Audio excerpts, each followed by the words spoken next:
Assalamualaikum warahmatullahi wabarakatuh. USM News kembali hadir menjumpai Anda. Beragam informasi menarik akan kami sajikan untuk Anda selama 30 menit ke depan. Bersama saya Salsabila Gabriel, berikut USM News selengkapnya.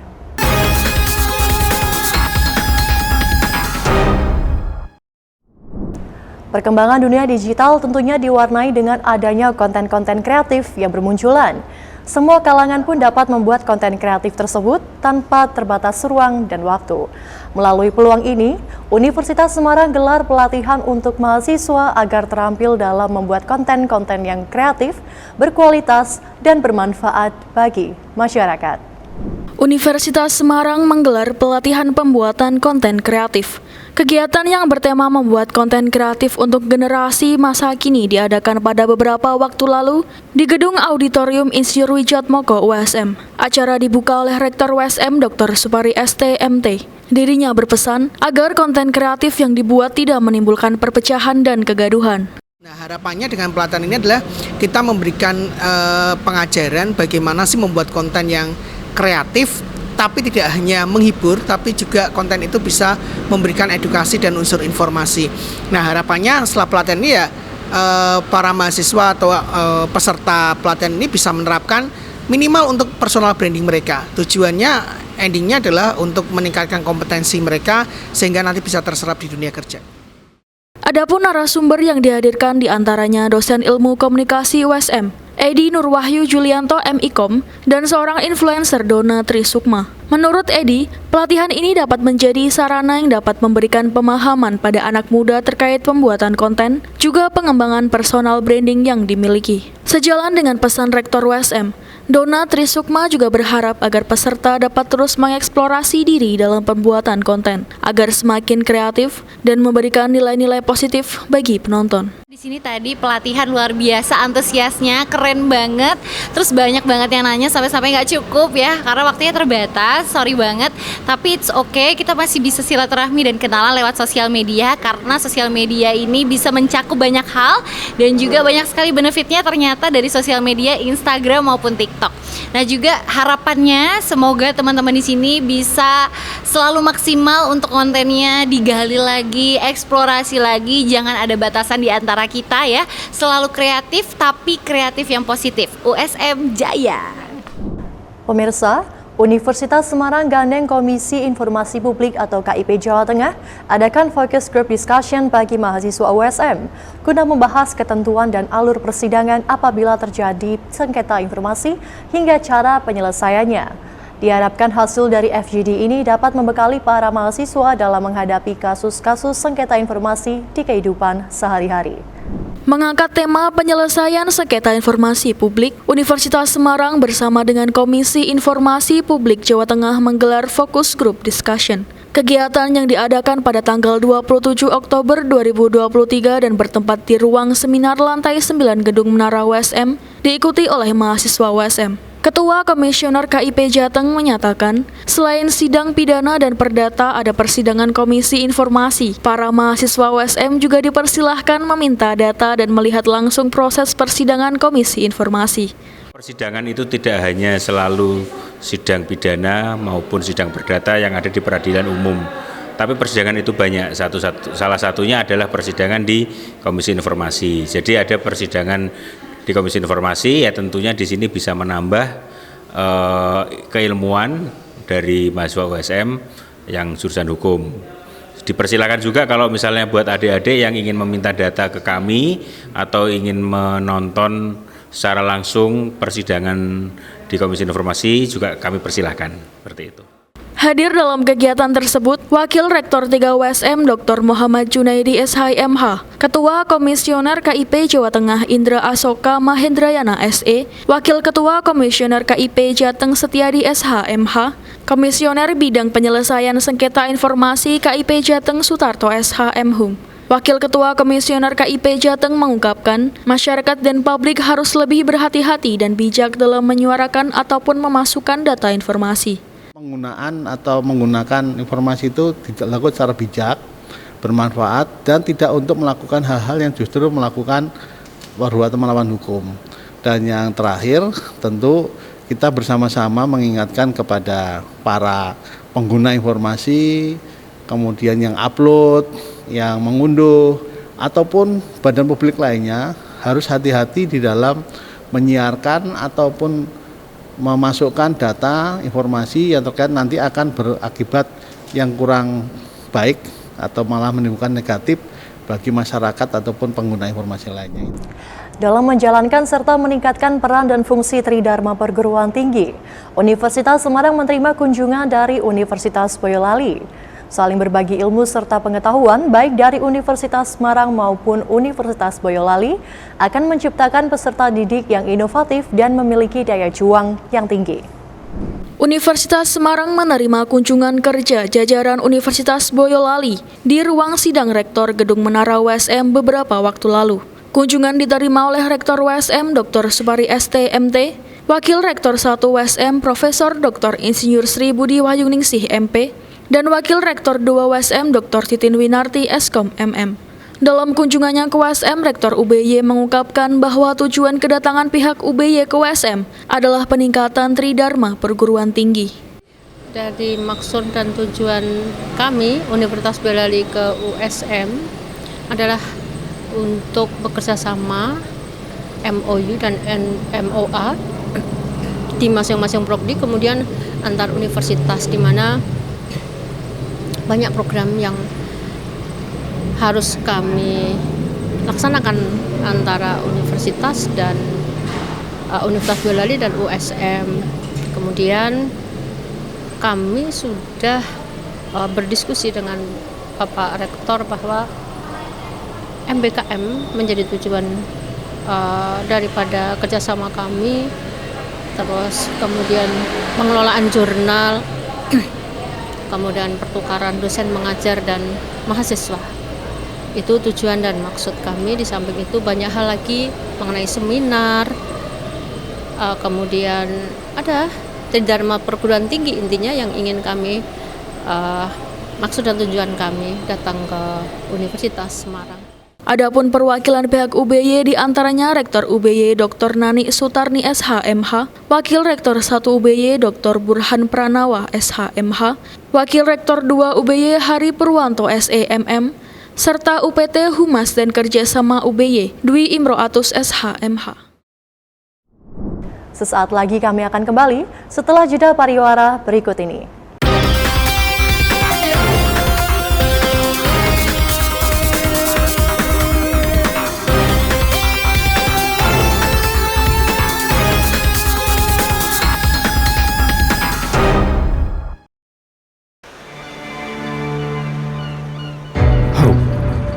Hope for an opportunity. Hope for a change. Having the right to dream creates a space of equality for the younger generations who were born with limitations. Every person has a dream, but not all can foster egotism. The genuine desire that springs from the depth of the heart, with the hope to wander far, to achieve the ever-growing dreams and enthusiasm. This journey cannot stop at all, since here the future of the country, the motivation in reaching a dream is no longer a worry, but rather something worth fighting for. To gather the willpower in building the nation, striving with great impulses, with a variety of arrows that fly fast. There will always be a goal that deserves tenacity. To understand the enduring struggle, to sincerely wish success for those we love. In having appreciation, in providing a vessel for those who excel. Slow, but surely, the freedom to pursue education should be given wholeheartedly. Indonesia is a nation with millions of young people, eager for knowledge, passionate about accelerating, working for the country, and inspiring as well. Never hesitate to nurture your dreams and to be visionary. to the younger generations. We entrust our future, so erase the differences, and together we collaborate in raising the standard of our education. This is a long journey worth appreciating in terms of opening up possibilities, for giving a purpose to live.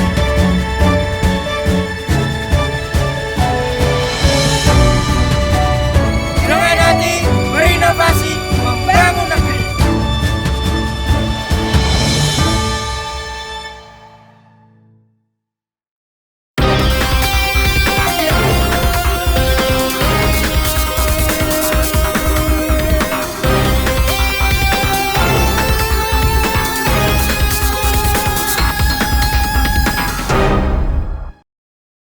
Beri ruang lebar bagi sekolah dan para siswa yang ingin belajar, USM TV Semarang terima kunjungan SMA Sultan Agung I Semarang. Kunjungan tersebut untuk meningkatkan skill dan pengetahuan siswa SMA Sultan Agung I Semarang yang tergabung dalam ekstrakurikuler jurnalistik. USM TV terima kunjungan SMA Sultan Agung I Semarang, bertujuan meningkatkan skill serta wawasan siswanya. SMA Sultan Agung I Semarang melalui ekstrakurikuler jurnalistik melakukan kunjungan ke USM TV baru-baru ini. Bertempat di lantai 10 gedung Menara USM, para siswa diajarkan untuk mengenal alat-alat yang digunakan dalam industri penyiaran, juga keterampilan lain yang perlu dimiliki oleh seorang jurnalis. Guru pembimbing ekstra jurnalistik berharap melalui kunjungan ini siswa-siswi dapat menjadi lebih menguasai ilmu jurnalistik. Ya, tujuan kami di sini yaitu agar menambah wawasan anak-anak supaya anak-anak bisa lebih tahu tentang jurnalistik atau tentang warta USM. Jadi setelah di sini anak-anak lebih mengetahui tentang jurnalistik yang ada di USM. Sebanyak 25 peserta mengikuti rangkaian acara pengenalan dunia jurnalistik televisi di USM TV. Salah satu siswa SMA Islam Sultan Agung I Semarang mengaku senang atas kunjungan yang dilakukan ke USM TV. Jadi saya dari SMA Islam Sultan Agung I Semarang, dari ekstra jurnalistik. Tujuan kami ke sini adalah untuk belajar jurnalis di Warta USM. Kesannya menyenangkan, sangat informatif. Semoga dengan kesini dapat menambah wawasan kami. SMA Negeri 4 Semarang mencanangkan deklarasi sekolah ramah anak. Diikuti seluruh warga sekolah juga ketua paguyuban dan komite. Kegiatan ini menjadi salah satu cara sekolah untuk mewujudkan profil pelajar Pancasila sesuai dengan kurikulum Merdeka. Berikut liputan SMA Negeri 4 Semarang untuk USM TV. Halo pemirsa USM TV dan halo warga Semapa, kembali lagi bersama saya Faisal Rahman melaporkan kejadian langsung dari SMA Negeri 4 Semarang dalam rangka deklarasi sekolah ramah anak yang dilaksanakan pada hari Senin tanggal 6 November 2023. Oke, pada hari ini pagi dini juga dilaksanakannya deklarasi sekolah ramah anak yang diikuti oleh seluruh warga SMA Negeri 4 Semarang, ketua paguyuban, ketua komite, dan juga Polres. Oke, sekarang saya bersama salah satu narasumber yang sangat luar biasa dengan Ibu Ririn. Oke, baik Bu Ririn, bagaimana tanggapan mengenai deklarasi sekolah ramah anak ini? Oke, terima kasih Mas Faisal. Alhamdulillahirabbil alamin. Wa syukurillah pada hari ini kita warga SMA Negeri 4 Semarang mencanangkan deklarasi sekolah ramah anak, di mana kita lihat perkembangan zaman semakin kesini itu banyak sekali permasalahan di kalangan remaja, ya, apalagi kita berada di level SMA, yang mana anak-anak SMA ini merupakan masa di mana mereka mencari jati diri mereka, sehingga mereka berada pada posisi labil, ingin menampakkan posisi dirinya di antara teman-temannya, sehingga kadang-kadang membuat teman yang lain tidak nyaman. Nah, hal-hal yang kecil seperti ini harus kita antisipasi supaya tidak berkelanjutan. Maka dengan dicanangkannya deklarasi sekolah ramah anak di SMA Negeri 4 Semarang, harapannya next anak-anak kita SMA Negeri 4 Semarang bisa menerapkan saling hormat menghormati, saling menghargai antara teman, sehingga terwujud profil pelajar Pancasila seperti isi dan makna dari kurikulum Merdeka. Oke, baik. Jadi itu tanggapan dan juga harapan dari Ibu Ririn. Saat ini saya sedang bersama salah satu siswa SMA Negeri 4 Semarang. Oke, baik, dengan Kak Fatir. Ya. Kak Fatir, bagaimana tanggapan mengenai deklarasi sekolah ramah anak? Tanggapan saya mengenai sekolah ramah anak ini sangat baik sekali ya, karena bisa menjadikan sekolah itu, menjadikan murid-murid itu tidak saling membuli lah, tidak saling membuli, tidak ada permusuhan ya, tidak ada perkelahian dan pembentukan geng-geng gitu yang di sekolah ya kan. Sebab itu sama tidak adanya pornografi, itu tidak ada kegiatan asustilasi lah. Gitu. Oke, baik. Jadi itu tanggapan dari Kak Fatir. Kalau harapan kedepannya ini apa untuk deklarasi sekolah ramah anak di SMA Negeri 4 Semarang? Harapan saya untuk kedepannya itu sekolah ini menjadi sekolah yang sangat ramah anak ya. Terus habis itu juga tidak ada masalah-masalah seperti yang tadi disebutkan, tidak ada yang pornografi lah, terus habis itu tindakan asusila, itu perkelahian antar siswa kan itu juga menyebabkan itu sekolahnya jadi buruk lah ya gitu. Nah, Oke, sepertinya itu tanggapan dan harapan yang disampaikan oleh Kak Fatir. Demikian yang dapat saya sampaikan. Saya Faisal Rahman dan Rafa kembali ke studio. Harga berbagai jenis cabai di pasar tradisional di Grobogan, Jawa Tengah naik tajam. Kenaikan terjadi sejak 1 minggu lalu, dipicu kekurangan stok di pasaran akibat petani tidak ada panen karena kemarau panjang. Harga berbagai jenis cabai terjadi di pasar tradisional di Gubuk Grobogan mengalami kenaikan tajam mencapai 20 hingga 30 ribu per kilogram. Seperti harga jenis cabai merah setan yang biasanya Rp40.000 per kilogram, naik menjadi Rp80.000 per kilogram. Harga jenis cabai merah yang biasanya Rp25.000 per kilogram, naik menjadi Rp70.000 per kilogram. Sementara cabai rawit yang biasanya harganya Rp20.000 per kilogram, naik menjadi Rp60.000 per kilogram. Kenaikan harga cabai yang relatif tajam tersebut menurut pedagang terjadi 1 minggu ini karena kemarau panjang sehingga petani tidak ada panen. Karena tidak ada panen membuat stok cabai di pasaran menipis. Cabainya berapa? Dari berapa? Biasanya sekilo 40.000 ini sampai 80.000. Itu untuk jenis cabai apa, Mbak? Cabai setan. Kalau cabai merah juga naik banyak. Biasanya cuma 25.000, ini sampai 70.000. Rawit? Rawit biasa itu biasanya 20.000-an. Ini sampai 60-an. Itu naiknya sejak kapan, Mbak? Kurang lebih semingguan itu. Itu faktornya kenapa sih, Mbak? Mungkin faktor cuaca bisa jadi, Pak. Kemarinnya panjang itu. Nggak ada panenan. Tidak ada panenan, pada kering nantinya. Terus kalau mahal ini pembeli gimana? Pembeli juga dikurangi, Pak, belinya. Biasanya beli 10 kilo, jadi 5 kilo. Kalau pulaannya itu ditambah apa dikurangi kalau dikurangi, naik? Pak. Berapa persen kurang? 50%. 50%. Kalau untuk pendapatannya turun apa naik? Sedikit menurun, Pak. Karena mahal itu. Iya, modalnya jadi tambah banyak. Kenaikan berbagai jenis cabai selama seminggu ini dikeluhkan oleh pembeli. Pembeli terpaksa mengurangi jumlah pembelian cabai agar cukup untuk kebutuhan lainnya. Apa tadi, Mas? Telur, Mas. Apalagi? Telur sama lombok. Cabai ya. Cabai ya. Harganya gimana, Mas? Mahal apa murah? Mahal banget. Kenaikannya mahal banget sekarang. Telur biasanya 25, sekarang 27. Lombok setan berapa tadi, Bu? Berapa? 18 sekarang. Biasanya berapa? Biasanya 10 sampai 12 paling mahal. Sekarang seperempat 18.000. Ini beli cabai untuk apa sih? Buat sambal bubur ayam. Untuk jualan itu ya? Jualan ya. Berarti dengan mahalnya cabai ini pembelian dikurangi apa? Ya dikurangi, Mas. Tempatnya dikurangi. Biar cukup gitu ya? Iya. Kalau naiknya sudah berapa lama? Ya semingguan ini kayaknya. 1 minggu.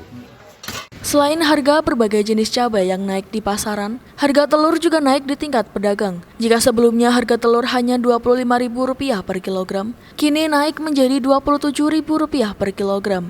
Pedagang dan pembeli berharap pemerintah segera turun tangan untuk menstabilkan harga di pasaran. Jangan kemana-mana, tetap bersama kami di USM News.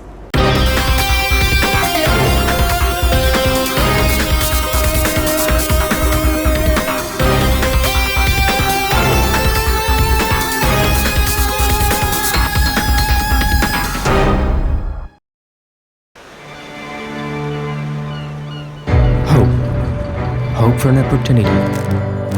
Hope for a change. Having the right to dream creates a space of equality for the younger generations who were born with limitations. Every person has a dream, but not all can foster egotism. The genuine desire that springs from the depth of the heart with the hope to wander far, to achieve the ever-growing dreams and enthusiasm. This journey cannot stop at all, since here the future of the country, the motivation in reaching a dream is no longer a worry, but rather something worth fighting for. To gather the willpower in building the nation, striving with great impulses, with a variety of arrows that fly fast. There will always be a goal that deserves tenacity. To understand the enduring struggle, to sincerely wish success for those we love. In having appreciation, in providing a vessel for those who excel. Slow, but surely, the freedom to pursue education should be given wholeheartedly. Indonesia is a nation with millions of young people eager for knowledge, passionate about accelerating, working for the country, and inspiring as well. Never hesitate to nurture your dreams and to be visionary. To the younger generations, we entrust our future. So, erase the differences, and together, we collaborate in raising the standard of our education. This is a long journey worth appreciating in terms of opening up possibilities, for giving a purpose to live in.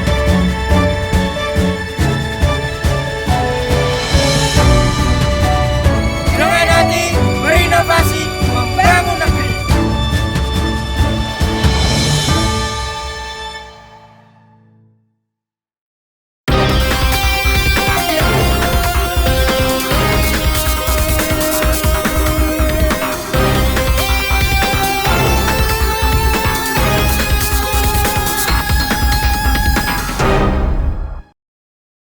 Universitas Brawijaya mendorong agar kegiatan pameran dapat mempercepat hilirisasi hasil riset dan inovasi. Hal tersebut disampaikan oleh Wakil Rektor 4 UB, Andi Kurniawan pada Seminar Teknologi Tepat Guna LPPM UB. Pameran yang mempertemukan inovator, industri dan pengguna sangat tepat untuk mempercepat hilirisasi. Berikut laporan UB TV untuk USM TV. Seminar dan pameran teknologi tepat guna yang diadakan oleh LPPM UB menjadi media bagi para inovator untuk bertemu dengan industri dan pengguna. Dunia usaha dan industri merupakan pihak yang harus digandeng oleh kampus untuk melakukan hilirisasi produk. Hal ini ditegaskan oleh Wakil Rektor 4 UB, Andi Kurniawan. Universitas Brawijaya itu memang berusaha untuk berkontribusi lebih dalam pengembangan sistem inovasi yang ada di Indonesia. Dan pengembangan sistem inovasi ini itu sangat tergantung dari kemana sebetulnya keunggulan-keunggulan UB dibangun. Nah, saat ini kita sudah banyak punya teknologi-teknologi, karya-karya dosen yang mungkin secara saintifik itu menarik dan bermanfaat. Nah, tantangan berikutnya bagaimana membuat mereka masuk ke dimensi hilirisasi, dimensi yang bisa digunakan di masyarakat. Dan menariknya kadang-kadang untuk bisa digunakan, teknologinya itu sebenarnya sudah cukup. Jangan sampai over teknologi. Nah, untuk bisa mengetahui ini, jelas informasi dari mitra-mitra dunia usaha, dunia industri itu menjadi informasi utama.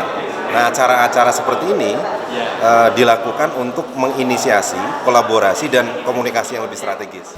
Pameran ini diikuti oleh puluhan stand dari berbagai fakultas dan lembaga yang ada di UB. Pada pameran ini menyediakan berbagai hasil riset teknologi tepat guna yang bermanfaat bagi dunia industri dan masyarakat.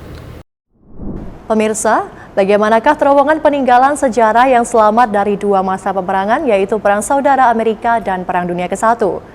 Liputan VOA untuk USM TV selengkapnya akan terangkum dalam 5 km. Sekaligus mengakhiri perjumpaan kita di USM News hari ini. Saya Salsabila Gabriel mewakili kerabat kerja yang bertugas pamit undur diri. Wassalamualaikum warahmatullahi wabarakatuh.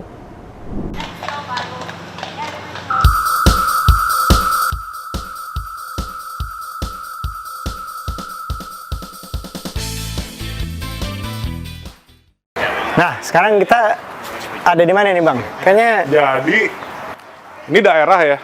Kalau kita di Philadelphia nyebutnya Old City, kota tua Philadelphia, karena emang banyak history di sini, banyak sejarah dari sejarah berdiri Amerika di sini. Nah, ini kayak gang kan, jalan kecil gini.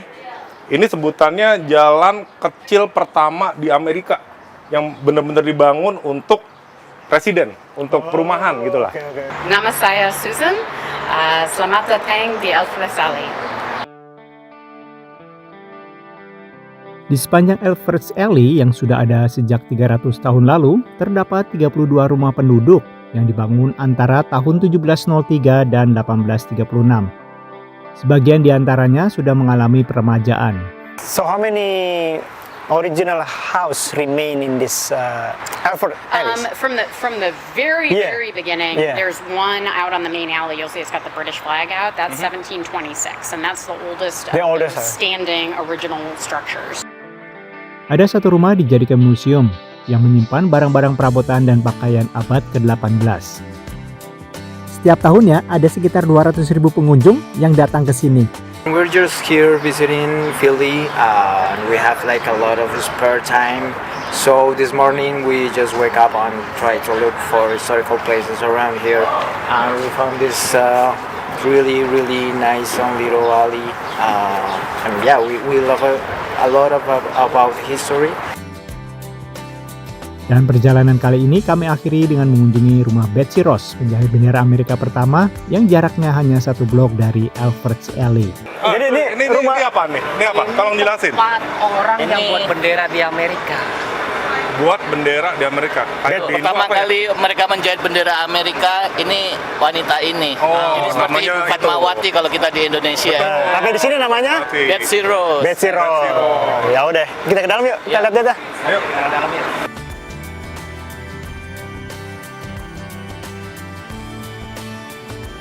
Dari Philadelphia, Ronan Zakaria dan Irfan Ihsan, sampai jumpa di 5 kilo berikutnya.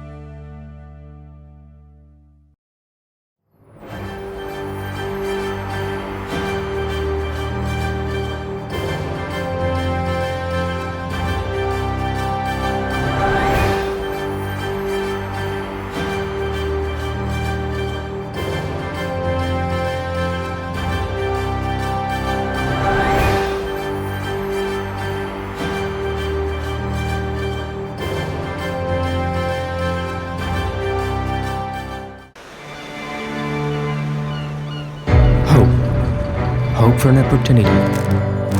Hope for a change. Having the right to dream creates a space of equality for the younger generations who were born with limitations. Every person has a dream, but not all can foster egotism. The genuine desire that springs from the depth of the heart, with the hope to wander far, to achieve the ever-growing dreams and enthusiasm. This journey cannot stop at all, since here the future of the country, the motivation in reaching a dream is no longer a worry, but rather something worth fighting for.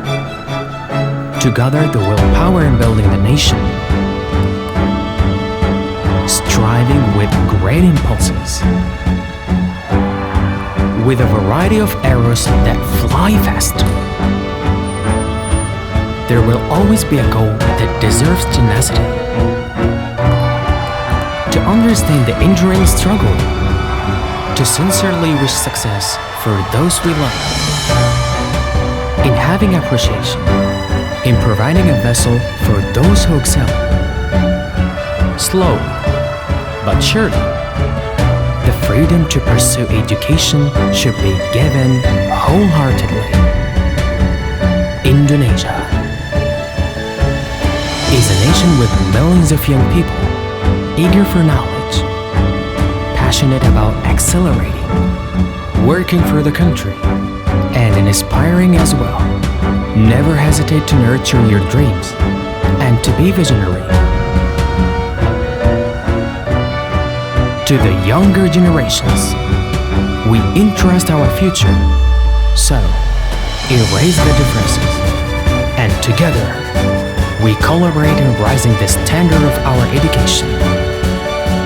This is a long journey worth appreciating in terms of opening up possibilities, for giving a purpose to live,